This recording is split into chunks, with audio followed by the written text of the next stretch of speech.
Often business owners think that culture is just something that you get on the side of the desk or something, or it's kind of some airy-fairy kind of stuff. And when I hear business owners say that, I'm reminded of Lou Gerstner, who was the guy who took over IBM.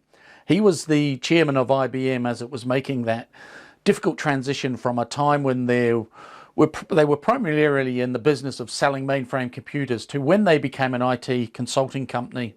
He's famous for when he said, "When I first started at IBM and making the change, I thought culture was just one of the things that was important. But as I worked there, I came to understand that culture was the most important thing."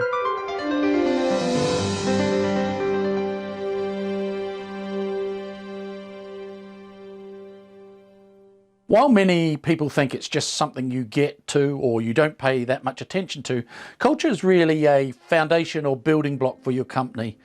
If you don't have a good company culture, then nothing else can succeed. All the great organizations in the world, all the great sports teams, you think about it, the military, the SAS, they succeed in part because they have a fantastic culture that everyone buys into.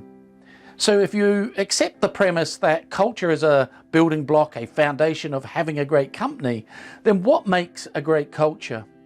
And that's what I want to talk about. What are the 6 drivers of a great company culture? Number 1 is strong leadership, and that means you, the owner. And it also means leadership amongst the team. Leadership isn't just about the guy at the top of the organizational chart. It means that throughout the organization, there are strong leaders, all pulling in the same direction, that there are strong leadership skills, communication skills, and delegation skills happening in the company. Number 2 is that everyone has common goals. When we talk about strategic planning, it really boils down to 1% vision and 99% alignment. If you can't get everyone on the same page, they'll go off in different directions. Of course, that's not going to work out very well. Number 3 is a set of well-known rules of the game. I'm based in the UK, so I'll use a football example.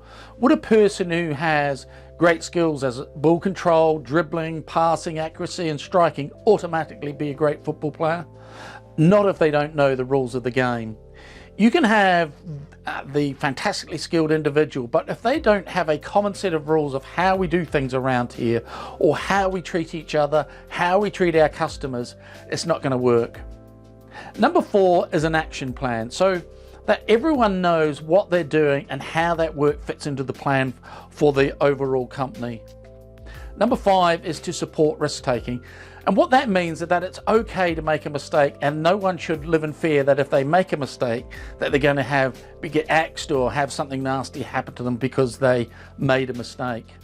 I'm not promoting an atmosphere where everyone makes errors all the time, but I am promoting an atmosphere where it's okay to try, to test, to experiment, and that failure is seen as just one more step in an inevitable path towards success. Number 6 is 100% involvement and inclusion. Now, that might sound like the same thing, but let me make the distinction that everyone's involved, which means the leaders make sure that everyone's involved and everyone's included, which means every individual is included in the process. So there's some responsibility for the team members to make sure everyone's involved, but there's also some involved responsibility on the individual to step up and be part of the team. So it works both ways.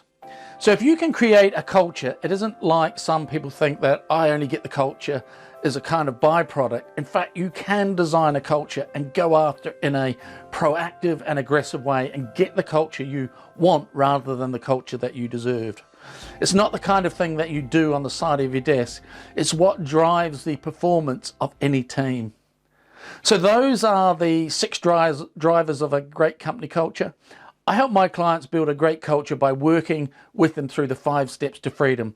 You can learn more about the 5 steps in my ebook, The Manageable and Valuable Business. Click the link next to the video.